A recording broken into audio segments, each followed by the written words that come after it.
Hey guys, welcome back to the channel.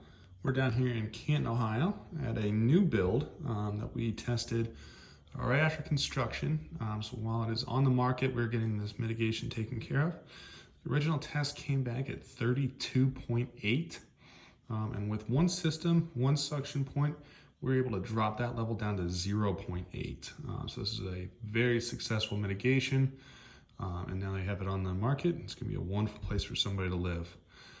Let's go outside, take a look at what we got on the exterior of the building and show you guys what's going on out there. Okay, we're outside now taking a look at the system on the outside. As you can see, we came out the foundation wall at the top of the ceiling in the basement there.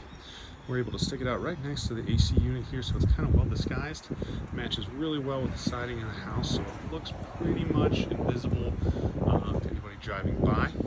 You can see we put a 145 fan on this one, which is our lowest fan. Was able to knock it down by over 30 points, which was fantastic.